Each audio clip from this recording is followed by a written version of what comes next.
What's up, everybody? Eddie Barco here with the Nebula Music Podcast, and today I'm excited to be speaking with Horace Bray. Now, Horace is an amazing guitarist on Instagram who's always posting really great content, and he's just phenomenally talented.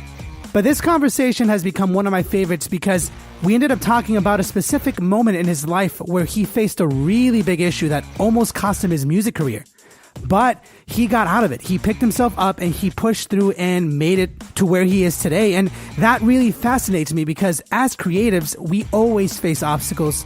So I was fascinated to learn about his methods and how he pushes forward. So let's not waste any more time. Let's dive right in. All right, guys, thank you so much for joining me today on this episode. I am very excited to have the one, the only, Horace Bray. Horace, how are you? I'm doing great, man. How are you? Dude, I'm doing great because I'm here in the West Coast. I'm nice and cozy. You're out in the East Coast where there's a lot of weather stuff going on. So how do you even manage to stay alive? Oh, it's not nearly as bad as people say. We actually had a super mild summer, but we're about to go into my very first New York winter.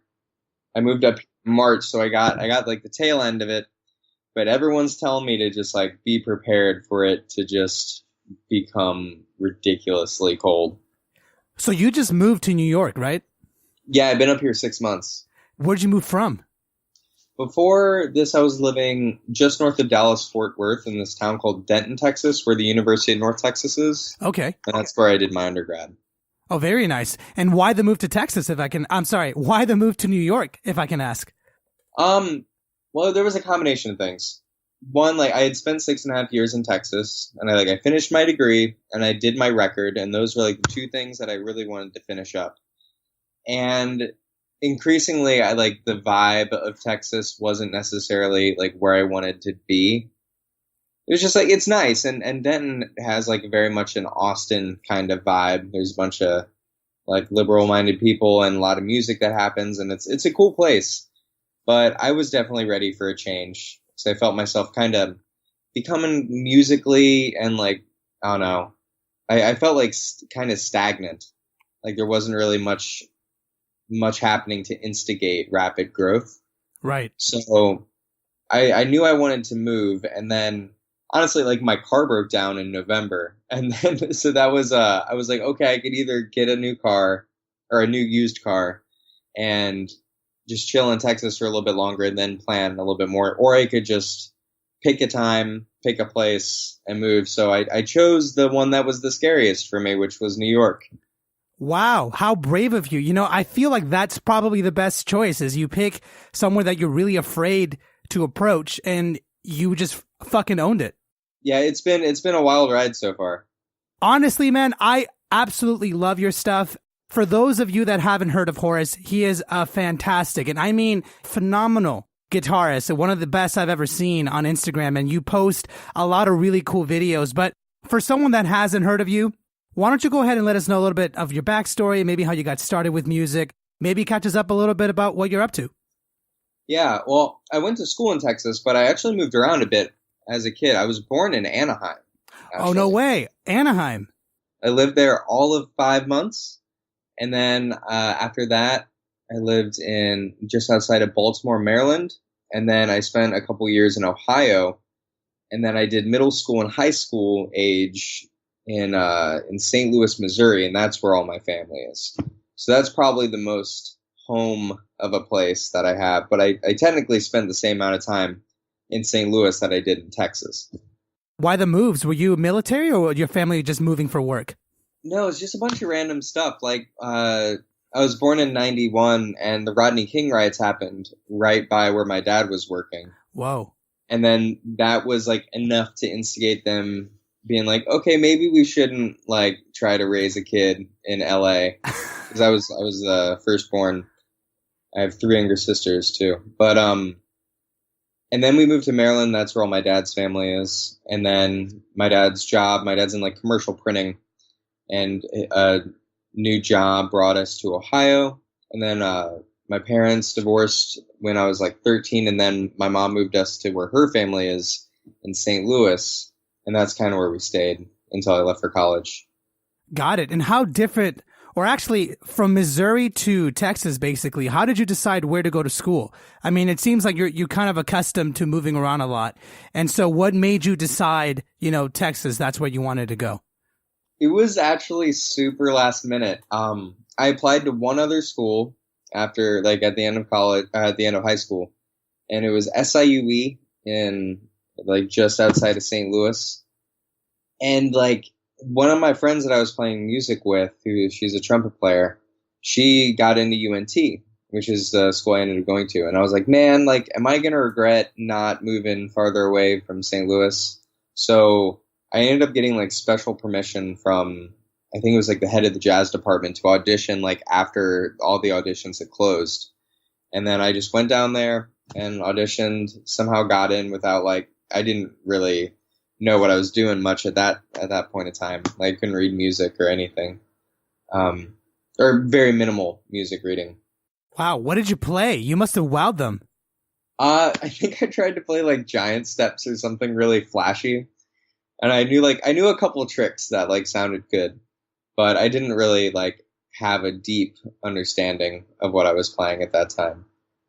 And then I remember, like, we got to the sight reading portion. I was like, I couldn't read what they put in front of me at all.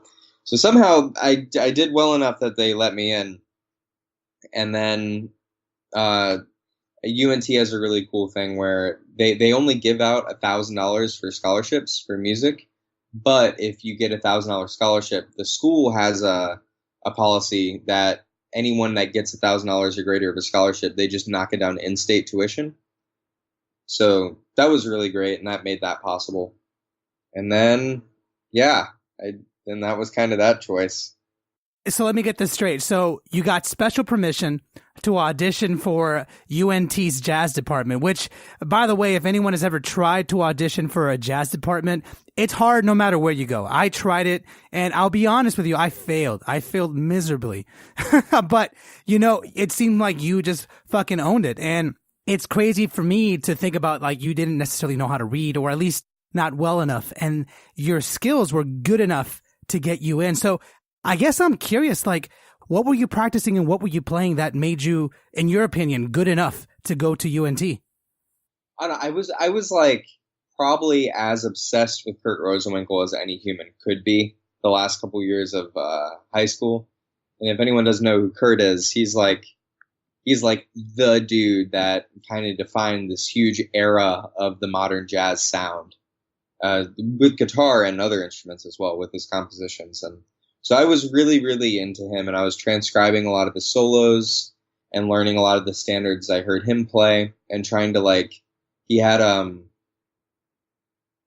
think, which record was I listening to a lot? There was, like, some, like, there's some Philly radio station had, like, a live recording of him on their website that I was checking out a lot. And then he had this album called The Remedy that I was also checking out a lot.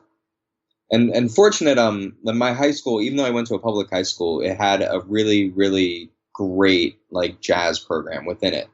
The director, Kevin Cole, really, he didn't, like, go into all, like, the crazy marching band competition kind of things, and he just really funneled all of his passion and a lot of the funding too to the jazz program. Nice. So, and in St. Louis, there's also this venue called Jazz at the Bistro, and they have a program called Jazz St. Louis, which is one of those after-school programs for kids that want to learn more about jazz. And if you get in, then you don't have to pay, which is amazing, and I can't be more thankful for that.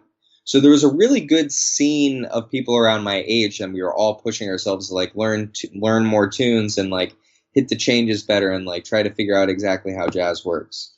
So that's, like, I really owe a lot to like, that band director and, like, Jazz St. Louis and the friends that I had. There's actually a drummer named Jairus Yoakley that I went to high school with that we used to play all the time together, and then we didn't see each other for years. And now we live, like, we live just we're like, he's in Bed-Stuy and I'm in Crown Heights. So we get to see each other usually at least once a week. That's very cool, man. I mean, I guess I'm curious, how is it that you got into jazz in the first place? Was that something that was always in your family? Or were you into other music and then somehow maybe someone played you a record and you were like, hey, I really dig this? Well, how it kind of started was well, I started out on drums Oh, no first. way. No way. You're a Yeah. semi drummer. That's cool. Yeah. So like when everyone, I think it was like when in middle school, when everyone like started band, or no, like elementary school, when everyone started band, I started out on like snare drum. So it's like I would practice like my rudiments and stuff like that. And then I started playing drum set. I remember like the first thing my parents got me was, it was like this little, like, it was one of those like electronic drum sets, but it was all just in one plastic housing and they were all super close to each other. I know those. Yes. And I still remember that it had the most ridiculous sounds, like just the cheesiest 808, like choo choo choo choo choo, like all those sounds. And then, like at that point in time, it was like my mom was doing the single mom, taking care of the kids stuff.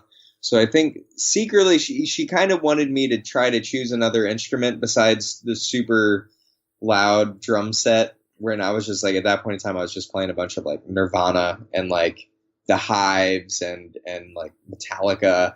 Oh, your mom must have been incredibly happy. She was so happy you were playing drums. She was so happy. I mean, she was really happy I was like getting into music, but it was I can't imagine I showed much restraint at that age. So then there was I was playing a lot, and all like the people that I was hanging out with in band ended up like in middle school in Webster Groves, Missouri. There was a jazz band, and that was like the first time there was a jazz band that you could audition for. And I auditioned, and that's funny because my friend that I was just talking about that lives near me now, he actually beat me, and then I didn't get in. So I was super bummed. I remember I was just like so bummed out, and my mom ended up teaching me like it was some John Denver song or something on her old acoustic guitar that she just had laying around. She doesn't really play guitar anymore, but she did it a little bit when she was a kid. And then somehow there ended up being a bet where she bet me like $100 or something that I couldn't learn Stairway to Heaven all the way through. Really? Yeah. I don't know if she like thought I would actually do it or not, but I was like, man, I want a new ride cymbal. So bad. And I was like, I can learn this song on guitar, and then I can get this new ride cymbal from Guitar Center and stuff like that. So then it was like, it took like a week or two, and then I just like power practiced it and learned all of Stairway to Heaven on this acoustic guitar, everything except for like the really high part of the solo that I couldn't physically play up there. And then I got the ride cymbal, and then shortly after that, I just kept on playing guitar. Wow. And then there's some dude it's not some dude. There was this really great guitar player that I didn't know was really great at the time that lived down the street from us named Corey Christiansen, that we knew him through some mutual friends. And my mom ended up contacting him to see if he could give me guitar lessons, and he said no. And I didn't know that. So then I ended up like contacting him myself and then asking him. And because I asked in person, then he ended up saying yes to me. But I couldn't like be fucking around, or like he didn't normally teach people that young. So he was like, you just have to get your shit done every week. And if you don't, then you won't be able to take any more lessons. Wow. So it was like from the very beginning, it was it actually sounds pretty intense now that I think about it. It is. But then he kind of introduced me to jazz because I really wanted to make the jazz band, because I was like, if I can't make it on drums, then I want to make it on guitar.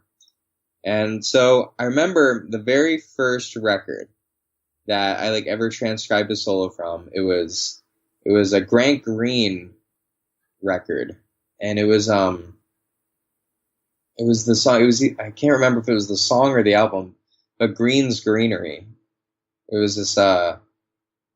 It was the album Grandstand, and the song Green's Greenery. It was this blues with. I remember it was crazy because Yusef Lateef is playing on it, who normally plays like way more out stuff, but in this record he's just playing like really like traditional blues riffs, and it's awesome. And so that was the first thing. That was the first solo. I think I still remember it, but that was basically what started it all. And then did jazz band in middle school, and then did jazz band in like all state and all suburban and stuff in high school. And then I tried out for like Grammy band and stuff, but then didn't make it because I messed up I didn't format the tape the right way. So I ended up just sending. Oh no, bummer. Yeah, they sent me back a really sweet email like, we bet it sounded great, but there wasn't anything on it. Ah, no. How'd that make you feel? I mean, I felt pretty kind of stupid at that because everyone else that I was playing with at least made alternate. And then, and then that kind of brings us up to when I auditioned for UNT. But I only took lessons with Corey for about a year, and then he ended up moving to Utah. So all throughout high school, I was pretty self-taught, which is why when I got to the college audition, it was very like, there was some stuff that some things I could do really well, but other things I just like didn't know at all. So let me ask you this. When you started attending UNT, were you intimidated at all because maybe you knew that there was a couple things that you weren't that great at, whereas other people might be?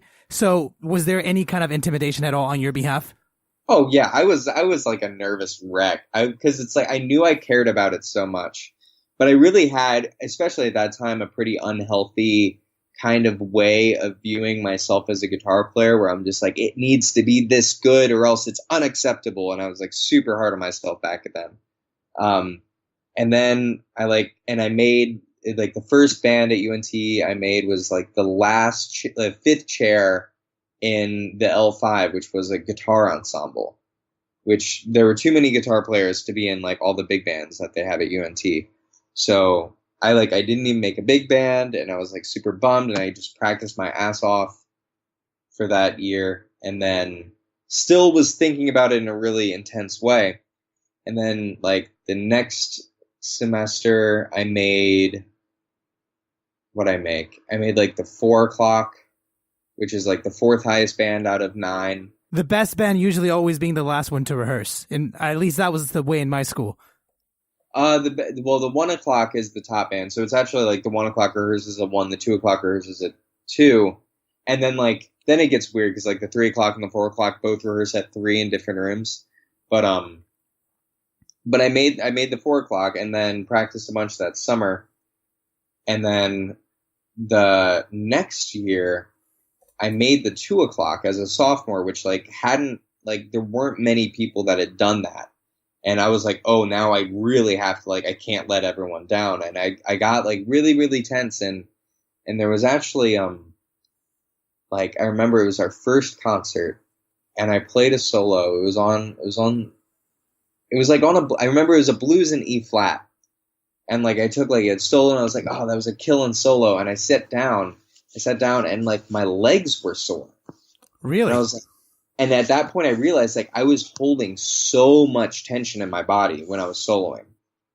And then shortly after that, I wasn't able to play guitar because of it. And there was a 6-month period where basically anytime I played guitar, it would feel like I had carpal tunnel and tendonitis.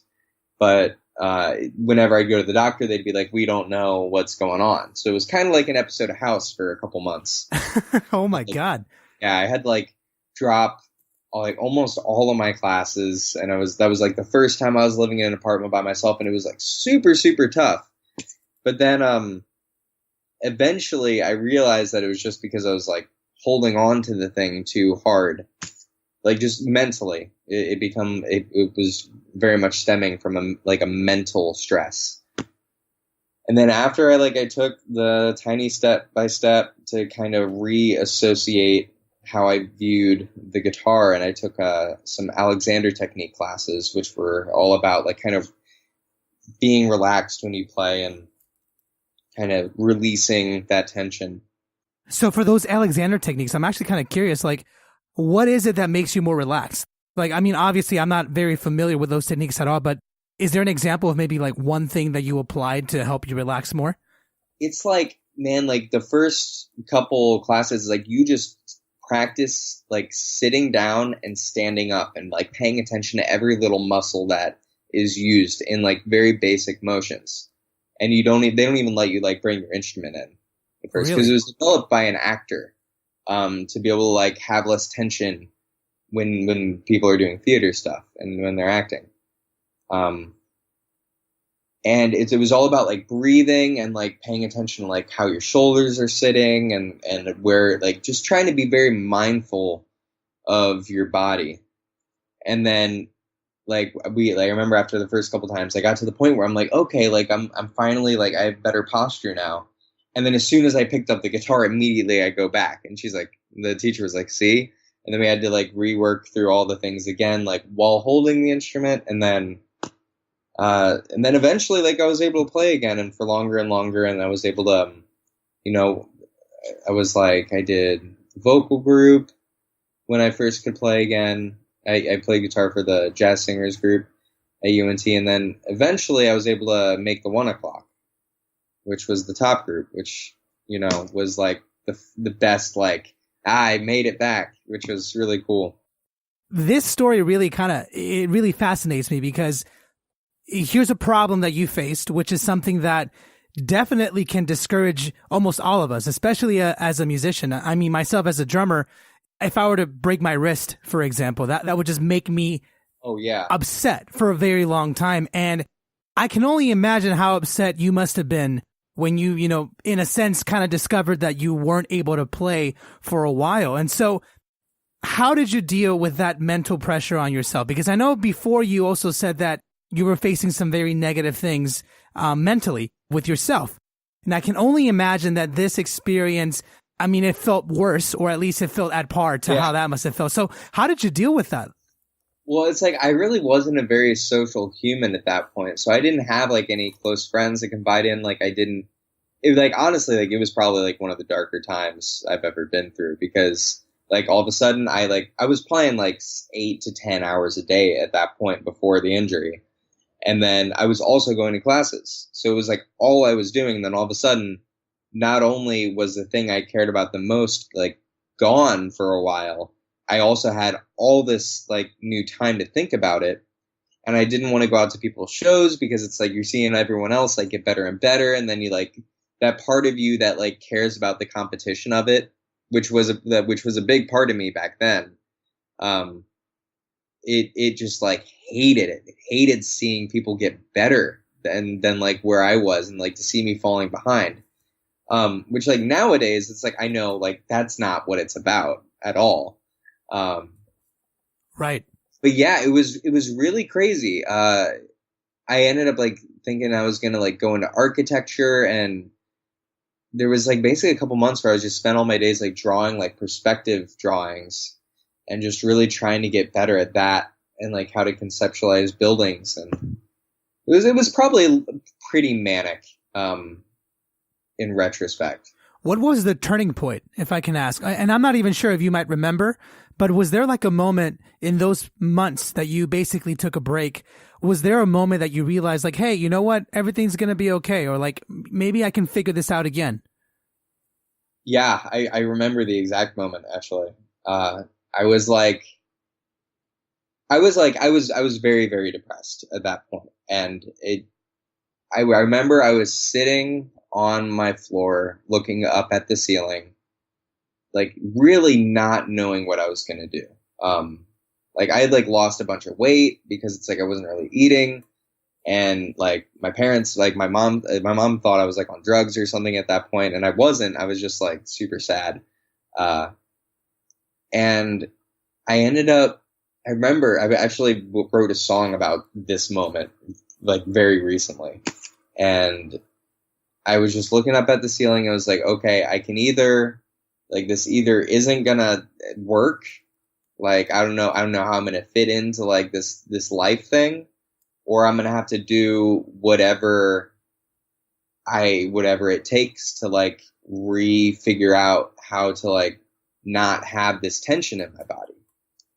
And that's when I started like researching the Alexander technique class, and started to really just like pay attention to like my breathing. I started meditating. I started trying to eat healthier again, and like basically just try to do these things that instigated positive change and like to help raise my self-esteem. And then a couple months later, I was able to play again. Obviously that posture, all those techniques obviously allowed you to get back to playing guitar. But do you feel like your guitar playing is way better than it was before the whole incident happened? It's different. It was a weird thing for a while because I had like recordings of myself playing before like I hurt myself, and it was like I definitely played different. Like I couldn't play as fast. I didn't do as flashy of things. It really made me slow down and pay attention to what I was playing, which I think is really important. And now, I don't know, now I'm like, I definitely, I don't feel inhibited at all by it. And I don't really go through any hand issues nowadays. But for a while, it was actually a really interesting relationship with that tension, because at first, like, I hated it. I felt super sour about it. It was like resentful, all these negative emotions. And then, like, since it all kind of stemmed from a place in my mind that I didn't notice at first, it was like I wouldn't notice that tension was creeping up until it was exhibiting itself physically. Right. And then once I started to like pay attention and notice it, I used that pain as like a litmus test for like whenever, like, because some days I would wake up and guitar would just be a little bit harder to play. Like my action was higher or something, and I know my action wasn't higher. Or like there's no way like the guitar could have changed that much in 24 hours. So then eventually I'd be like, okay, this is the thing. This is the thing I need to notice. Like what are my inner thoughts saying right now? And usually when guitar was harder to play, it was when I was being harder on myself and like not thinking about music and creativity in a very healthy way. So now it's like whenever nowadays it's like I can notice it pretty quick before it even exhibits itself physically. But it's been a really interesting kind of relationship with that tension. That's absolutely fascinating. I mean, I personally feel that this kind of emotions, or the mindset at least, is something that most musicians and creative people share in one way or another. What's fascinating to me is that you kind of figured it out on your own by paying attention.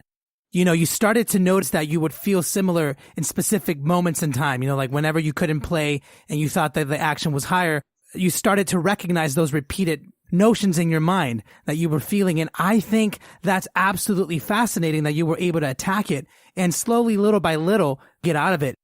And so I'm curious, do you feel like you've already moved way past that point? Or do you still feel like you get some of those thoughts? I mean, definitely. I've accepted the fact that it's kind of like a vibrational state of like this tension that creeps up, and then you have to notice it, and then you release it, and then you kind of go about your life, and then it'll eventually creep up again. And it's all about like that game of noticing it, and then like it's almost like this like vibration between remembering and forgetting and remembering and forgetting. But nowadays I just see it in so many other parts of my life.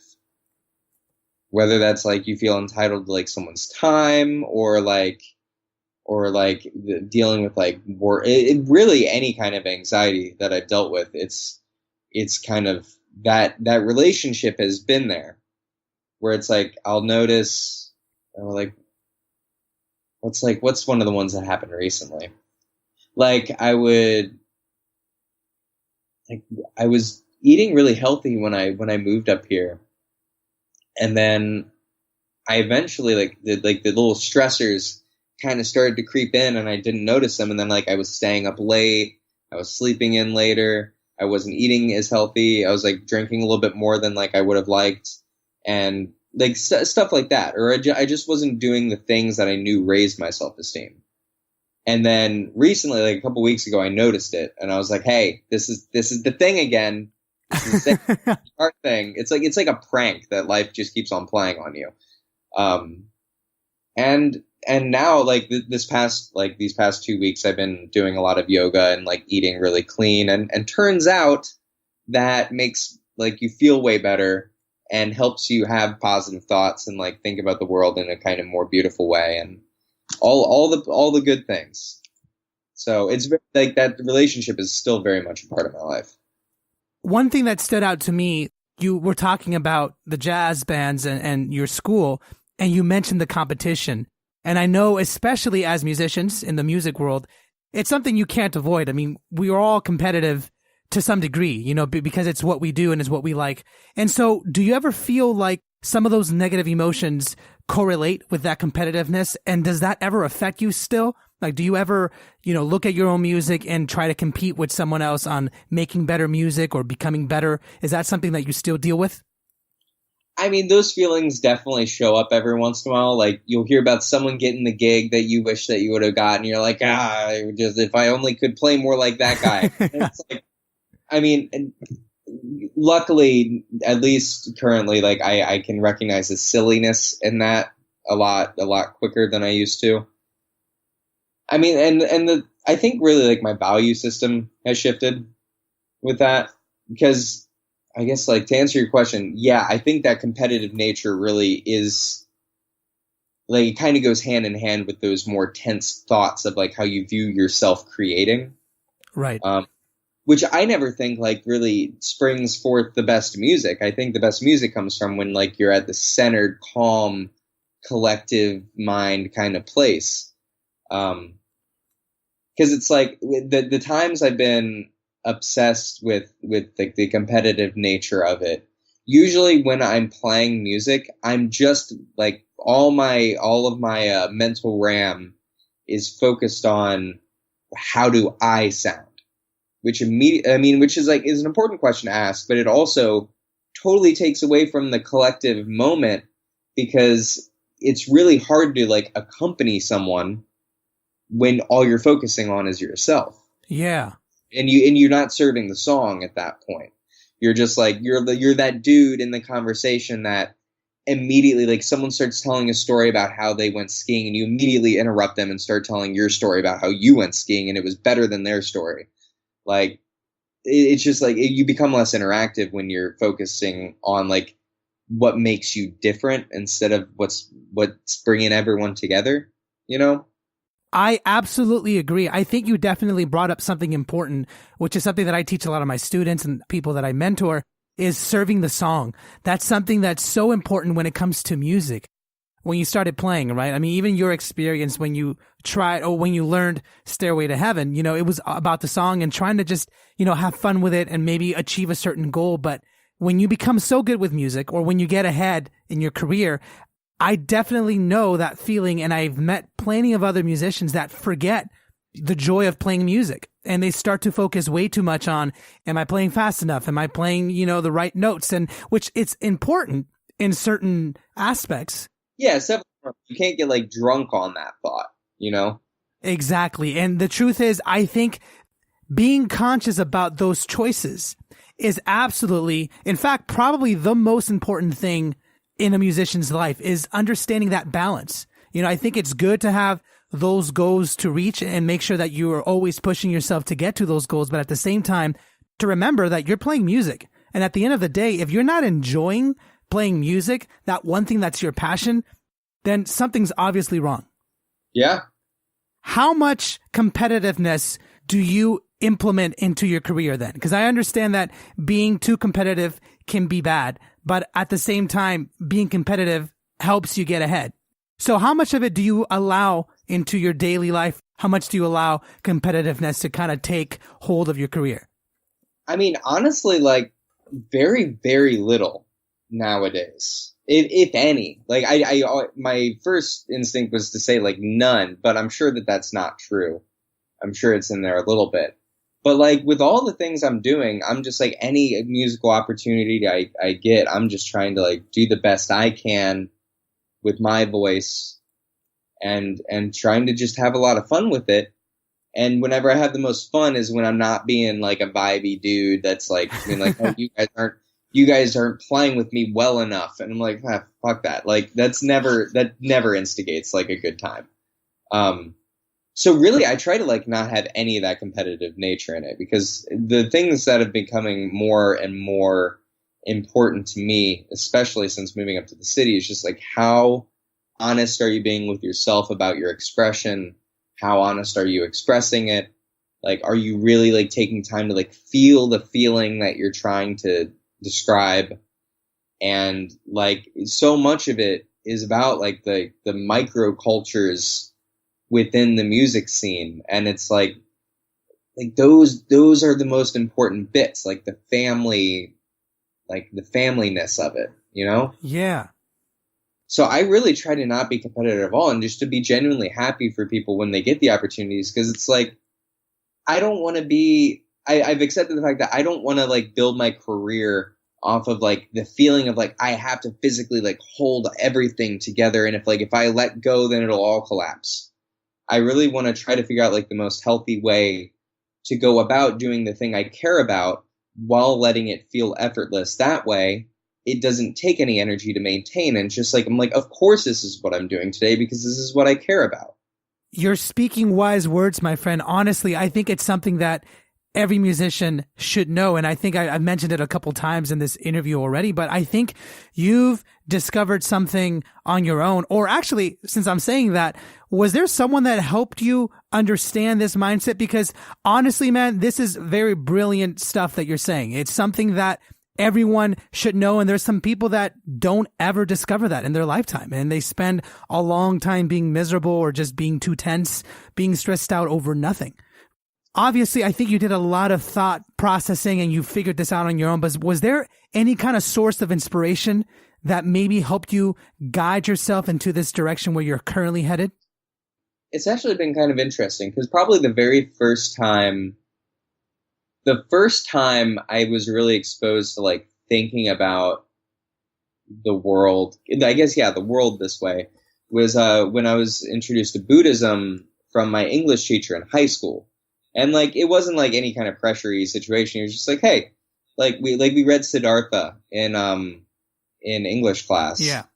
And then that like kind of sparked my interest and I started researching it. And like, I grew up like pretty Christian. I'm not religious now, but it was interesting because that was like the first time I realized it's like, oh, you mean there's another way to think about the world? Like there's another, like you can like let go of shit. Or like accept the fact that like you never could hold on to it in the first place. And that was like, it just rocked me. And then it's been kind of a similar relationship with that kind of concept because it's like you forget about it and then it'll come back into your life when it's important. And like recently I when I moved up to New York, I started listening to a lot of like Ram Dass talks. Who's like this like Eastern, he like went to Harvard and he was like teaching at all these Ivy League schools. And then he went to India and had this big epiphany. And then he was really just preaching about like the importance of like having love be the most important thing in your life.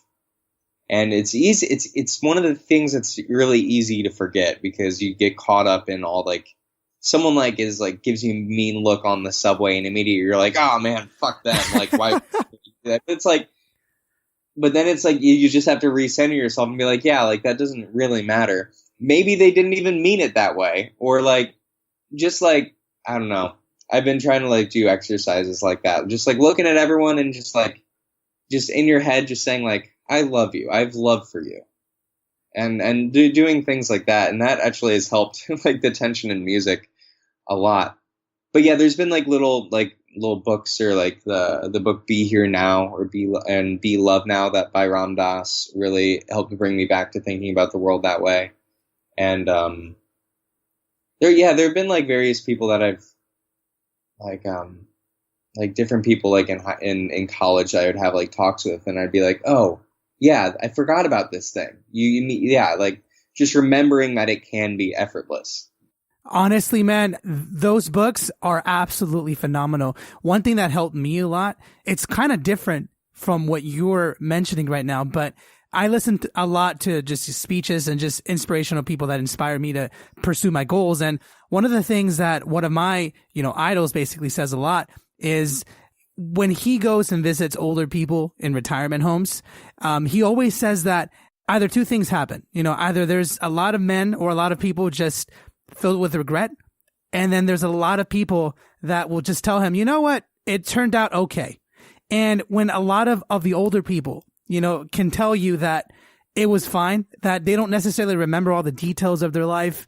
They don't remember, who looked at them wrong in the subway or what gig they didn't get or whatever. But when they look back in their life in hindsight, they're like, you know what, it was fine. I'm fine. And it was happy and it was great. And sometimes for me, that's kind of what helps me is whenever I start to worry about the small things, I try to just take a step back and be like, hang on a second. All these things are just small. The reality is I'm alive. I can walk. I can play drums for a living, which is a huge fucking blessing in itself. And so I guarantee you that when I'm 85 years old or whatever, I mean, hoping that I can get to be that age, I'm sure I will look back and not necessarily remember me worrying about this right now. And I have to trust that I know I'm going to make the right choice and just let it go. Just be like, all right, I'm going to choose whatever I think is best and just own it and just keep moving forward. And I think that's what helps me. And I think that's kind of in a way what helped you. Oh, totally. Yeah, it all kind of stems around that, like, I don't know. I used to like not think everything happened for a reason, but now it's like nowadays I'm very much like, yeah, anytime something happens unexpected in life, it's the life trying to tell you something that you didn't realize. Like either that like you didn't get that tour because there's something else that is more important that is going to be instigated by something that happens while you're in town during that time, or like just like to really view things as like an opportunity that you didn't get necessarily isn't a missed opportunity. It's just like lightly, or like there was one the other day where I really fucked up getting home on the subway, and it was like late at night, and I was coming from all the way in northern Manhattan, coming all the way back to Brooklyn. I was already on the train for 2 hours, and then finally got to Brooklyn, had to transfer trains, and then got back and got on the wrong train going back to Manhattan, and it added like 45 minutes to my trip, and I was so pissed. I was so mad, and I was like, okay, maybe this is one of those things. Like, why is this so shitty? Why is it like I just have to sit here, and I mean, like, I can sleep in tomorrow. Like, why am I so shamey about fucking this up? So it was like it gave me it gave me some good time to like think about why I was letting that build tension in myself. That's hilarious. Yeah, it's just a bunch of little lessons. Yeah, and you know what's important too to note that I'm going to add on to what you said? It's really about the choice, because that's one thing I've gathered from your story, which is a phenomenal story, which, by the way, this is not at all how I expected this conversation to go, but I absolutely love it. I love where it's gone. For anyone out there that's listening and that's maybe going through the same thing, I mean, I if I was going to bet, I would say most of us musicians go through this at some point. Yeah. The reality is it's about that choice. Like you said, we all go through those waves. You know, life keeps throwing stuff, whether it's good or bad, it's going to keep coming back around. But you as an individual have to choose how you view things. I mean, everything you did today in one which way or form was a choice. If someone looked at you wrong on the subway, like you said, you could choose to take that in the wrong way, to ignore it, or to take it in a good way. And obviously, I'm not necessarily trying to dictate what you should do, but it's more of being conscious that how you perceive life really does determine the quality of your life. And again, look, I'm not saying that you fall and you break your leg, you should be like, oh man, thank God I broke my leg. It's more of like, you know what? Accept it for what it is and figure out what to do from that point. Just like you did. You figured out how you can fix your posture rather than sitting there and becoming an architect. You know what I mean? Yeah. Because it's like life's gonna, if you don't learn from the lesson when it tries to teach it to you, it's gonna keep on popping up again until you learn it. And like that doesn't necessarily have to be with like non-music. Like, I mean, it happens with musical stuff as well. Like if you are like, if the drummer's like, if his time is a little bit weird and you're just like being vibey towards him, and then people pick up on that energy and eventually they stop calling you for that gig, and you're like, why'd they stop calling me for that gig? And then you get another gig, and then the same thing happens again, and you fail to recognize that like you're putting this negative energy into the experience. Like it's just going to keep on happening, and then it's going to negatively affect your career and like the musical opportunities that you have. With that, I think I'm going to just say, make your choices and stick to them. Don't necessarily just be passive, or don't let that negativity kind of build up into those reactions. Just in the example that you gave, if you do feel like the drummer is off time, or maybe there's something that you can do to help, that's the key. If you can help, then take some action and see what happens. But don't feel like you deserve everything to work out for you just because you're taking some action. That's not how life works. At least that's my opinion. You do the best you can and you hope for the best and you keep moving forward. Yeah. Because if I can think about all the times that I've like noticed my time being weird, it's usually when I'm feeling really insecure about shit. So it's like the last thing anyone needs is to be like shamed for that. You just need to make sure they feel even more welcome. And it's like we're all just here creating and trying to be a part of this big thing, and it'll all be good. How true, man. Honestly, I can spend hours talking about this stuff for you, and I'm so glad that I got a chance to speak with you about this because it reminds me about a lot of the things that I went through, and I think, or at least I'm hoping that most people that listen to this get some inspiration to just deal with whatever kind of negativity that they're going through and just push forward. But I'm curious a little bit about your actual musical stuff that you're dealing with. Let's talk a little bit about that, and then I think we'll be good because you're just such an inspirational person. I'm gleaming with so much joy right now, dude. You have no idea. Dude, I'm so glad. Thank you. I'm having a really great time too. I'm glad. Well, let me ask you real quick.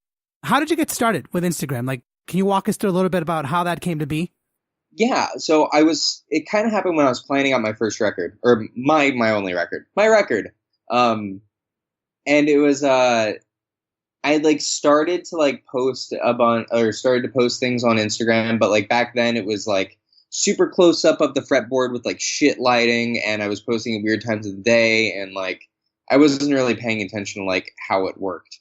And then leading up to that record coming out, I'm like, okay, so this is like back then, Instagram was like every time you post, it went to every single person that followed you at that time. It was before they started filtering it by like the popularity of posts. Yeah. And that's why back then it was even more important to like post during a good time of the day, because that was like the only time people were going to see it first on their Instagram. What year was it? Was it like 2013, 14? It was like, when was it? Let me think. It was 2 years ago from this fall. So like fall of 2015. Got it. Or no, probably a couple months before that. But like in the middle of 2015. All right. Or no, probably spring of 2015, because my record, no. When was it? No, sorry. I was right the first time. Fall of 2015, because my record came out in the summer of 2016. So, yeah, back then it was before they shifted the algorithm a little bit. And then there was I think it was some girl I was seeing at the time who did some modeling stuff. She was like, if you really want Instagram to do better, like, why don't you like just record it in front of a window and show your face? And then like the light, so the shot looks better, and like they can see that you're like a person that's playing the guitar. And I'm like, oh, I guess I'll do that. And I started doing that and trying to post more regularly, like only like, twice a week or something. Back then it was only 15-second videos. Oh yeah.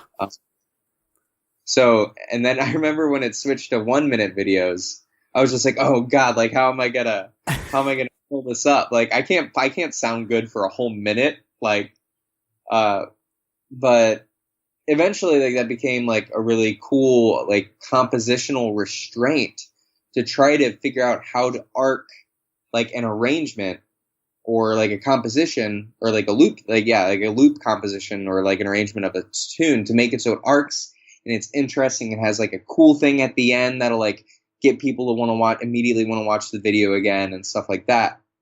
And so it was a combination of that and then just trying to interact with people that were doing it well on Instagram. Like back then was like when Paul Castelluzzo was like really big, and that was when the Pickup Jazz page first started. I remember I started following them when they had like 5,000 followers, and I got a couple features on there, and then that's how like that helped a lot. But basically it's like I was just under like 5,000 followers when my record came out, and then I kept on trying to just be consistent with it. And then it kept on growing faster and faster. And luckily, like, I wasn't like super busy with out of town stuff then. So I was able to just like stay on like riding the wave of the algorithm. And then eventually it started popping me up onto like people's Discover pages more and more. And I like tried to like interact with people and do things where it's like people would like repost my videos or like play like do the lick of the day thing, which helped a lot. And And then once I moved up to New York, then it just like really took off for whatever reason. I really don't know why. Like when I moved up to New York 6 months ago, it was like I was still under 20,000, and now like I'm coming up to 50. But were you posting more, or did your content maybe change a little bit? I don't know. Like maybe the fact that I'm like, hey, I'm in New York now was like, I don't know, like trendier or or maybe it had something to do with the location of the algorithm. I don't know if when people do well in major cities, if it like, I don't know, I know like Instagram probably like pushes it out to people that are near you.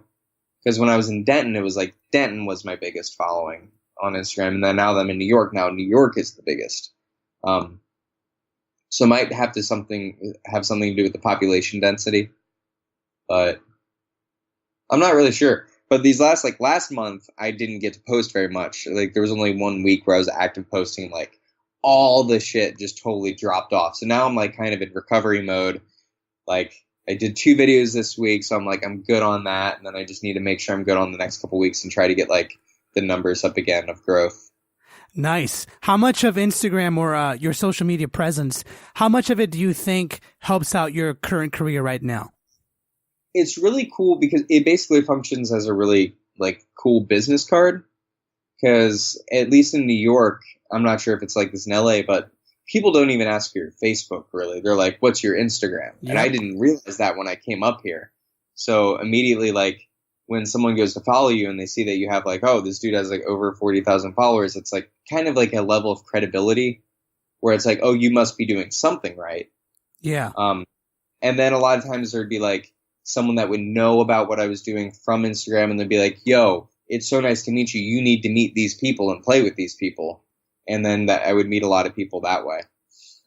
How crazy. I mean, honestly, I think I've said this before in some of the previous episodes. The goal that I'm trying to make sure that people understand is, social media is great. And I think the fact that it's still free and you can do so much with it, it's an unimaginable tool that's at our disposal, especially as musicians. And I think you're a great example of what a good musician should do with it. Aside from just how mentally, strong you are and how prepared you are for the world, I think Instagram has greatly helped you, expand your career. So I'm curious, are you planning anything else, like maybe another album, or are you making some more bands? Because I know you're part of 2 bands, or maybe 3 bands, I think. So what are you planning to do next? Right now, I'm working with, I'm going to be working with a singer named Michael Bloom, doing some shows with him. I'm starting to like be involved in a lot of different projects, and some of them are like more serious and more regular than others. But recently, like since I moved up to New York, like all I can write are like little guitar lullaby type songs and singer-songwriter stuff. So recently I've just been trying to really shed singing, which has been a really big trip, because it's like, you talk about managing tension and release, and like keeping, like using enough tension to differentiate notes, and like when you're singing, and then making sure you totally let go when the note's ringing out. Like it's been a crazy experience. But I think like I definitely want to make another record. I don't know if the next one will be like a modern jazz record like the last one was. I think it's probably going to be like a weird blend of like folksy singer-songwriter, like Nick Drake inspired music. But I think that there'll definitely be an element. I don't think I'd be able to do it without an element of like trying to like really make it like instrumentally interesting as well. Right. So who knows? I have a couple songs written. I've been starting to perform them live. I'd love to eventually like get a whole set together and like go like do a tour opening for somebody. But that's like, I need to get the content out. Who would you want to open for? I'm curious. Oh man, the first people that come to mind are like the Milk Carton Kids. That would be amazing. Nice. I really, really love them. And or like I'm trying to keep my mind open. Like the big thing about moving to New York is that I wanted to move up here. It was like the first move that I had the opportunity to move somewhere with zero expectation of how it would play out.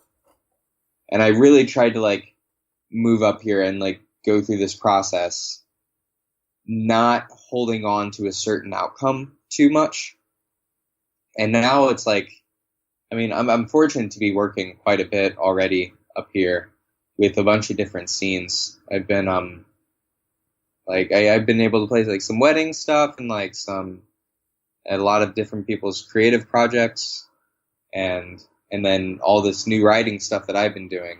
But yeah, so I think the next to answer your question, I think the next record will probably come out next year if things keep on going at the rate they are, and it'll probably end up having a lot more singing on it, if not mostly singing. How are you working on your singing? Are you taking some lessons, or are you just kind of is that something that you've always done on the side?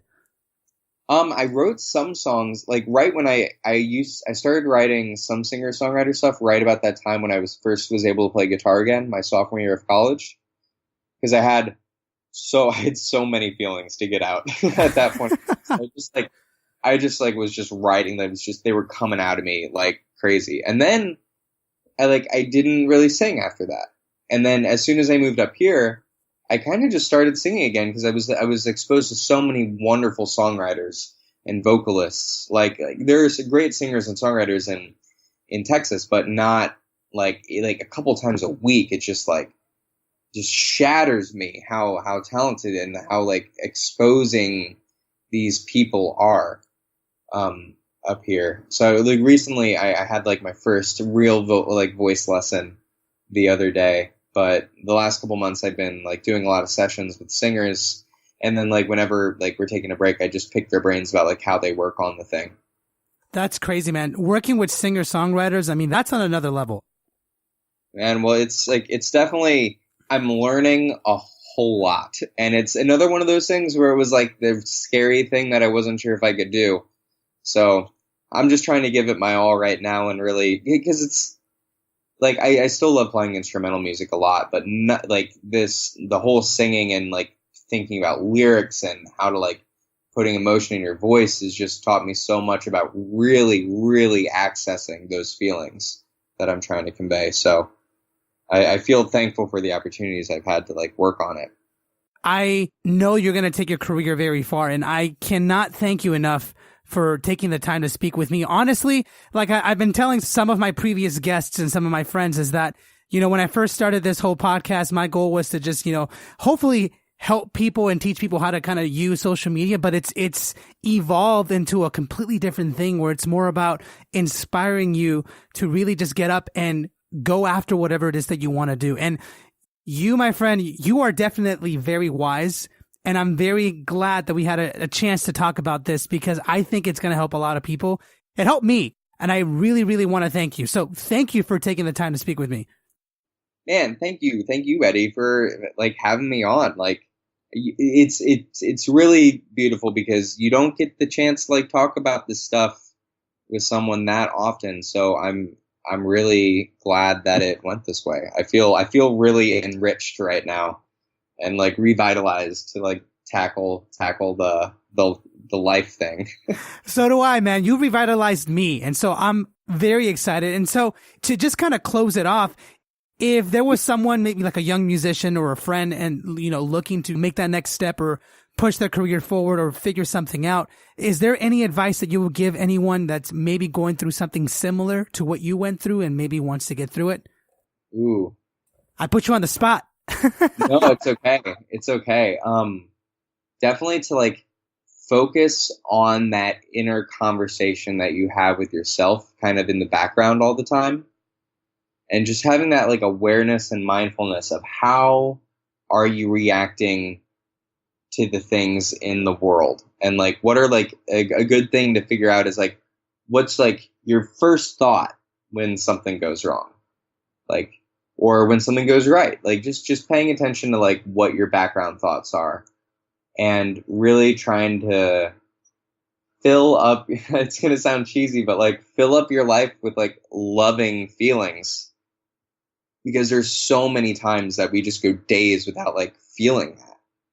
And the world feels like a really cold place when you don't have that there, because it kind of slowly becomes a colder place when you don't have that warmth there. And just like, I don't know, if I can tell anyone anything, it's it's that has continued to be the most important thing in my life, and just trying to like both pay attention to when I meet someone that has that warmth and they're just like, they like change the vibe of the room and make everyone feel more relaxed, and just doing my best to try to help other people feel that way, whether that's through music or art or like, writing or just like being that presence. That's consistently the most important thing. Well said, my friend. And honestly, to kind of add to that, if you as a listener or as a musician are going through motions that, maybe you don't feel like you're succeeding enough or, whatever it is, the negative emotion, it all starts with a choice. You can't expect to climb a mountain today, and especially if you're going through some hard times, it's okay to feel certain things, right? But I think one of the key things that I took away from your conversation and what I learned from you is that you made a choice one day to improve yourself. And obviously there were days that you didn't necessarily feel like you improved enough, or maybe you felt like you slid back down. But the point is, as long as you consciously make that choice, just like what you said, listen to that inner voice, and you're always making that choice to improve yourself, whether it's an inch, a mile, or whatever, you're always going to move forward. And one day you'll be able to look back, just like Horace, and you'll be able to look back and be like, wow, I was at this place before and now I'm here. And I'm so glad I made that choice that one very day. Yeah, exactly. Awesome, man. Well, thanks again for taking the time, man. And I really wish you the best, but I know you won't need the luck because you're doing amazing things. And so I know you're going to take your career very far. Oh, thank you, Eddie. I sure hope it continues to be as interesting as it's been so far. Oh, with your mentality, I know it will be. I hope you enjoyed my conversation with Horace. I know that I definitely feel enlightened after hearing what he had to say, because it reminds me of some of the obstacles that I face, even to this day. And what I hope that you guys take away is that no matter what situation you're in, there's always a way out. And yes, I may not know what you're going through, but if you want something, if you really see yourself in this position of success and joy and happiness, and you see where you want to be, then definitely spend time to figuring out how to get there. And I guarantee you that no matter what the obstacle is, how hard something is to overcome, if you're willing to put that work in, you will find a way through. So don't stop tuning in. I've got lots of great content coming your way.